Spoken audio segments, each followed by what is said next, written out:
sebenarnya sama-sama mempelajari yang konten yang sama, tapi itu tidak masuk pada pembelajaran berdiferensiasi karena kita semua sama dalam tahapan kemampuan yang sama, materi yang dipelajarinya sama, tapi caranya saja. Jadi lebih kepada teknik lah, teknik kita mengajar gitu. Nah, kalau yang pembelajaran yang berdiferensiasi,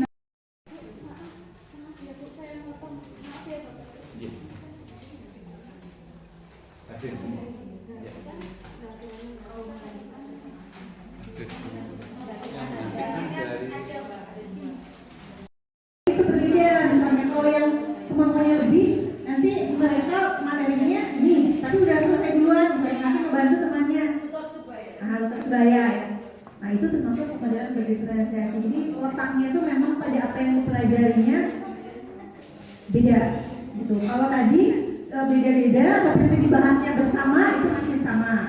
Nah, itu bagus sekali itu pertanyaannya, karena nanti kita bisa menghadapi hal tersebut. Sekarang masih enggak ya?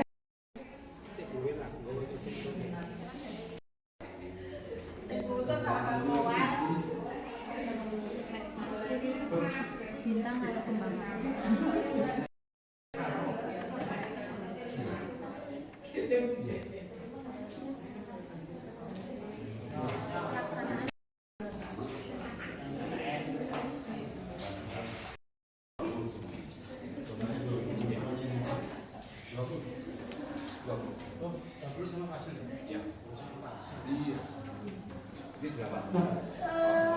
Pak, jadinya 20 dengan pengawas tidak di pasio, jadi kurang 2. Ya, kurang 2. Ini ada. Ya,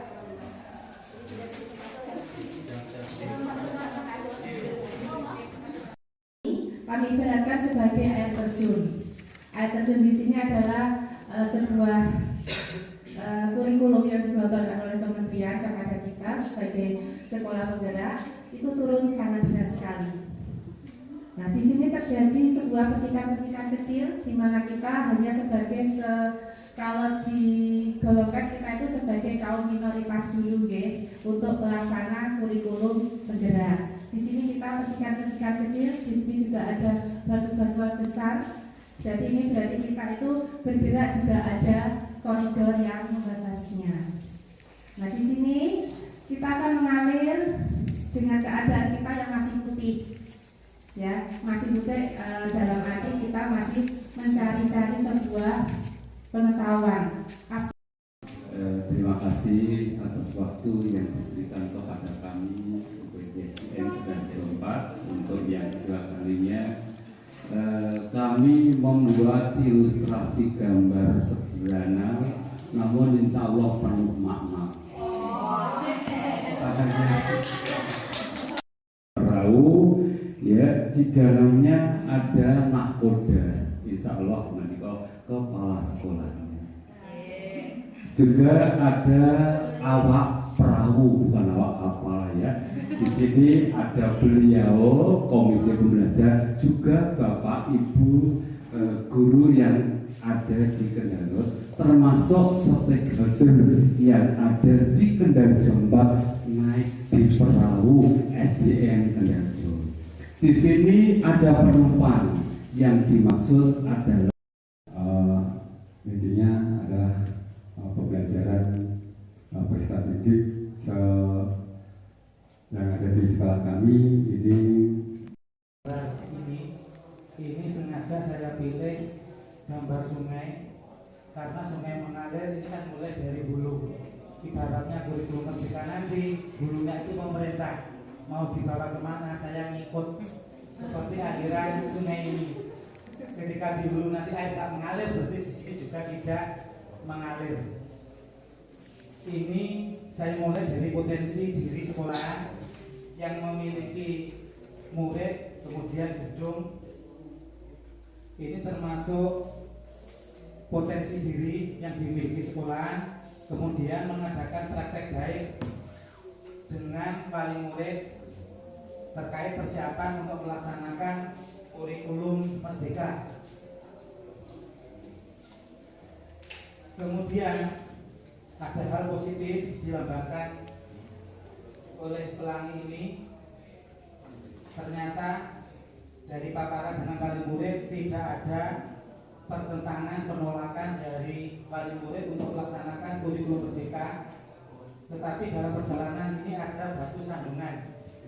Hambatan ini digambarkan dengan batu yang ini, gambar meja-meja ini merupakan rapat KOSP. Rapat KOSP, untuk penyusunan KOSP ada hambatannya ini.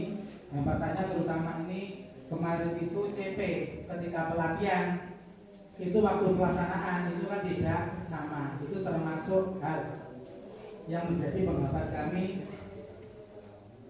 tetapi itu merupakan bukan hal yang utama yang menghambat untuk pelaksanaan kurikulum merdeka. Berikutnya, setelah kurikulum tersusun, ini gambarnya modul ajar dan modul P5. Ketika penyusunan modul ajar dan modul P5, karena ini merupakan hal yang baru, ini juga ada batu besar.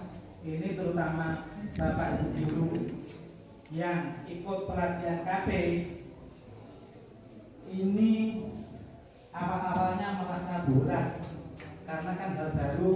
Kepala sekolah yang menuntut yang ideal. Idealnya seperti apa? Seperti teori-teori yang disampaikan di pelatihan. Kemudian di sini ada perahu. Perahu ini isinya platform PMN. Dari hambatan ini. Semangat pagi Bapak dan Ibu semuanya. Semangat pagi. Semangatnya pagi ya. Baiklah, pada kesempatan kali ini saya mewakili di sini dari UPTS Unit Tanggal 1 untuk mencoba merefleksikan alur perjalanan yang telah kami lalui terkait implementasi kurikulum merdeka selama kurang lebih 1 tahun. Ya. Nah, di sini kami menggambarkan dengan alur yaitu sungai. Di sini kami mulai dari perjalanan yaitu bahwa dari UPTS Unit Tanggal 1 yaitu merupakan salah satu dari sekolah yang kemarin mendapatkan alhamdulillah yaitu program pendampingan yaitu program sekolah penggerak. Dari sini kami di sini ini kami mendapatkan yaitu mengenai diklat. Awal mula dari kami mendapatkan diklat kurikulum merdeka ini seperti apa ya? Di benak kami itu banyak sekali pertanyaan. Waduh, kalau kemarin kurikulum 2013 kemudian sudah kita alhamdulillah sudah sampai kurikulum 2013. Belum lagi kurikulum darurat yang kemudian kami sebenarnya masih agak rancu, bingung juga. Ternyata baru-baru itu kemudian kami mendapatkan yaitu implementasi kurikulum merdeka. Jadi banyak sekali pertanyaan yang datang untuk kami yaitu seperti apa kurikulum merdeka ini. Kemudian dari sini kami melakukan pembelajaran yaitu melalui kegiatan diklat yang difasilitatori oleh Ibu Ranti yang juga kebetulan awalnya kami satu lembaga sama Kedung Banteng 2 Pak Edi, jadi sudah familiar sebelumnya seperti itu. Kemudian pada saat diklat yang kami alami itu kebetulan kami dapat jadwal itu yaitu setelah pukul 1. Jadi paginya itu pembelajaran full, kemudian pukul 1 sampai menjelang maghrib di Pak Edi. Jadi kebetulan kami itu full semuanya di sekolah, kemudian mengerjakan tugasnya langsung. Bisa-bisa pulang pukul 9 malam seperti itu Bapak Ibu. Jadi tantangan dan hambatannya itu di awal kami mendapatkan diklat itu sama. Kami sempat untuk menyampaikan Bu Ranti, apa nanti kita nggak mendapatkan ya, kemudian kira-kira kita bisa mencoba untuk tukar. Ternyata memang betul tidak bisa Bu. Wah, mau nggak mau kita ya akhirnya melakukan kegiatan itu sampai larut malam seperti itu. Tapi alhamdulillah dapat berjalan dengan lancar seperti itu. Kemudian di sini dalam perjalanan kami di sini menggambarkan ada 3 orang. 3 orang itu ada kepala sekolah, ada 2 KP. Kemudian kami dari sini kami mendapatkan panduan diklat yang kami anggap ini harta karun seperti itu. Karena apa? Dari melalui diklat ini akhirnya kami sedikit demi sedikit memahami yaitu apa itu mengenai kurikulum merdeka. Dari situ kami mendapatkan banyak sekali yaitu pengalaman terkait modul ajar dan lain sebagainya. Kemudian dalam pendalaman materi kami anggap kami mendapatkan piala yaitu berupa sertifikat yang bisa kami download di SIM PKB. Itu menjadi motivasi kami, wah kita dapat sertifikat ya, setidaknya kita paling tidak tahu lebih dulu. Seperti itu yang nantinya buat kami modal untuk kami menjalankan kegiatan berikutnya. Walaupun nanti hasilnya apa ya, seperti itu masih dalam tahap. Kemudian dalam perjalanannya kami berlayar lagi bertiga. Wah, ketika kami berlayar di sini di tengah-tengah ini ada batu besar. Seperti itu. Kalau kita tidak bisa untuk mencari selanya, pasti kita akan terhantam dan terbalik seperti itu, Jep. Nah, di sini hambatannya yaitu setelah kita melakukan kegiatan diklat, ternyata belum selesai cukup di situ. Apa yang kita dapat? Ternyata ketika kita terapkan dalam kenyataannya banyak sekali hambatannya. Mulai dari kalau benar-benar kita mau menyusun seperti apa ya? Di situ di benak kami itu sebagai KP, kami mengalami banyak hambatan besar seperti itu. Kemudian kami berlayar lagi dan di sini kalau kita lihat itu di sini itu ada warna biru. Ini artinya kita menyelami sungai yang sangat mendalam. Jadi di sini kebetulan di depan ini adalah kami ibaratkan kepala sekolah. Seandainya di depan ini tidak kepala sekolah goyah atau apa, mungkin terbalik semuanya, seperti itu. Terus jadi di sini alhamdulillah ada badai, kemudian dari sini menguatkan kita, ada di sini ada hambatan lagi yaitu berupa ikan hiu, ikan besar seperti itu. Nah di sini hambatannya yaitu mengenai implementasi P5, kemudian pembelajaran berdiferensiasi. Yang kemarin sebenarnya kita sudah dapatkan materi itu ketika kegiatan pendampingan, cuman materi itu belum dikupas tuntas sehingga kami apa itu berdiferensiasi itu masih dalam pertanyaan seperti itu. Kemudian dari hambatan badai kita kemudian berlayar, kita berlabuh pada suatu pantai seperti itu. Nah di sini ada sedikit angin sepoi-sepoi. Nah di situ angin itu memberikan hembusan nafas yang seakan-akan kita memberikan agak fresh ini. Dari sini kita ada lokakarya seperti itu. Jadi dari lokakarya ini sebenarnya banyak yang kita dapatkan, berbagi praktek baik dengan lembaga BSP dan juga dari pendampingan fasilitator. Kemudian kita lanjutkan di sini. Kemudian ini ada batu kerikil besar. Ini kerikil-kerikil ya untuk batu besar. Dan di sini merupakan hambatan yang mungkin bisa kita ibaratkan bahwa dalam perjalanannya ini sesuatu hal tidak selalu mulus. Ada beberapa keyakinan, ada beberapa rasa capek seperti itu, terutama Bapak Ibu KP ya. Karena kita dituntut untuk modul ajar, kemudian kita diminta untuk menyelesaikan project assessment. Nah ini tidak dipungkiri bahwa ini tentu membuat kita harus ekstra untuk melakukan kegiatan persiapan perangkat pembelajaran seperti itu. Kemudian kita berlayar lagi, kita kemudian karena ada hambatan akhirnya kita menuju ke pantai, berbagi praktek baik lagi. Nah di sini kita bisa melakukan melalui kegiatan IHT yang itu bisa intern dan ekstern. Kebetulan dari UPTS Unit Tangga 1 itu sudah melakukan IHT yang kami mengundang di awal itu satu kecamatan ya Bu, satu kecamatan. Kemudian yang eksternalnya itu berupa door to door. Jadi ada door to door dari kepala sekolah mengunjungi ke lembaga-lembaga yang terdekat untuk memberikan sosialisasi seperti apa kurikulum merdeka. Kemudian berlanjut yaitu di sini ada hambatan besar. Ketika kita di akhir semester, di akhir semester itu kita ada batu besar yaitu mengenai rapor. Yang awalnya kita sudah nyaman, terbiasa dengan pelaksanaan rapor manual, kemudian kita berganti menggunakan rapor. Nah, seperti itu kita harus mempelajari ekstra kembali. Kemudian kita berlayar lagi di sini. Nah, di sini ini mohon maaf tadi ada IHT, kemudian kita bisa berbagi praktek baik melalui YouTube, KKB, K3S dan komunitas PSP. Kemudian kita lanjut belayar, kemudian kita pendampingan. Seperti itu. Di pendampingan Erapon kita mendapatkan secercah harapan yang kami sampaikan di sini berupa sinar matahari yang menerangi alur perjalanan kita. Seperti itu. Lah, alhamdulillah setelah kita melakukan pendampingan, kemudian kita berlayar lagi menuju ini seperti istana ya. Di mana di istana ini di sini bisa untuk mewujudkan murid-murid kita yang tentunya segala sesuatu yang telah kita siapkan itu semuanya adalah berpusat untuk peserta didik nantinya. Di mana peserta didik itu bisa asyik dalam belajar, sejahtera, merdeka, bahagia, dan yang pasti itu semboyannya aku pasti bisa. Seperti itu. Ya.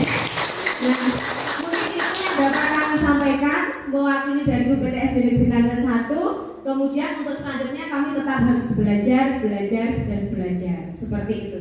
Terima kasih banyak. Kami akhiri. Wassalamualaikum warahmatullahi wabarakatuh. Waalaikumsalam. Bapak Ibu, mukadimah ikut yang sebelumnya. Langsung saja pada langkah kita dari awal sampai hari ini, artinya beberapa hal ataupun rintangan yang kita hadapi di sekolah kita SD Plus Sunan Pandangaran. Mungkin kalau melihat sekolah-sekolah yang lain itu kita lihat semuanya hampir semua memiliki perahu. Ini kalau SD Plus Sunan Pandangaran itu tidak punya perahu. Jadi ibarat kita itu memang airnya gitu. Jadi seperti itu. Nah, ini kita gambarkan di awal di sini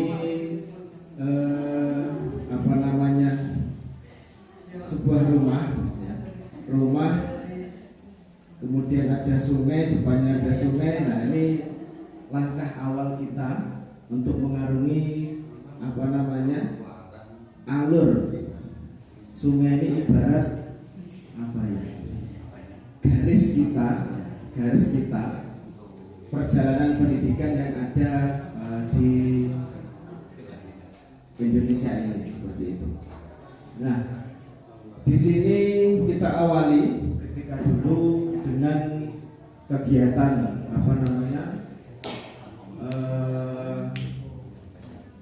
IHT, menyusul setelah kita sendiri selaku kepala sekolah, penggerak, dan juga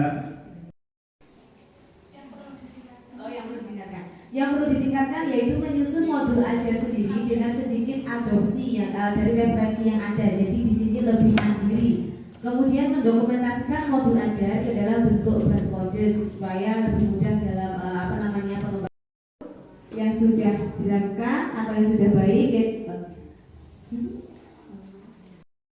Kemudian pembelajaran berdiferensiasi, asesmen sikap, pengetahuan dan keterampilan serta refleksi pembelajaran. Kemudian strateginya yaitu melakukan yang sudah mewakili kita. Waalaikumsalam warahmatullahi wabarakatuh. Kami dari SD Sunan Pandangaran akan menyampaikan lembar kerja 4 mengenai refleksi tahunan. Yang pertama adalah mengenai KOSP, apa yang sudah baik yang terjadi saat ini. Jadi sebagian besar program sudah berjalan seperti yang ada di program intrakurikuler, kokurikuler, dan ekstrakurikuler.